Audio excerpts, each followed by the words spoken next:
Ailogin käyttöönoton jälkeen HOASin niin sanottu toiminnallinen päivittäinen arki on helpottunut monessakin asiassa.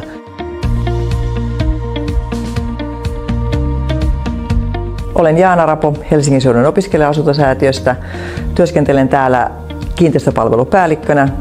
Toimenkuvaani lähinnä kuuluu manageeraus. Helsingin seudun opiskelija-asuntosäätiö HOAS on yleishyödyllinen säätiö, joka vuokraa, rakennuttaa ja ylläpitää asuntoja pääkaupunkiseudulla. Meillä HOASilla on tällä hetkellä noin 9500 asuntoa täällä pääkaupunkiseudulla ja näissä asunnoissa asuu noin 18 500 asukasta.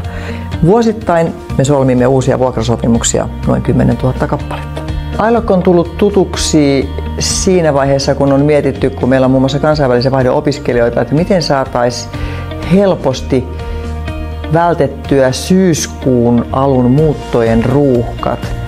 Ja silloin tuli esille tämä uusi kehitetty Ailog-malli, joka mahdollistaa sen, että voimme koodata avaimet etukäteen valmiiksi. Ei tarvitse odottaa, että poismuuttava asukas palauttaa ne, vaan voidaan koodata ne etukäteen, asettaa sinne vuokrasopimuksen alkupäivä ja kellonaika. Ja näin ollen avaimet voi joko noutaa etukäteen tai ne voidaan tarvittaessa vaikka postittaakin. Sillä ei ole vaaraa, koska niitä ei pysty käyttämään kukaan, jollei tiedä, että miten pitää käyttää. Erityisen tyytyväisiä Ailogin kanssa työskentelyyn olen siinä, että saamme tarvittaessa henkilökohtaista palvelua, tukea, saamme tiimikohtaista palvelua, tukea ja toiminta on sujuvaa. Ehdottomasti voin suositella Ailogia kaikille niille toimijoille, joilla tämä ei ole vielä käytössä.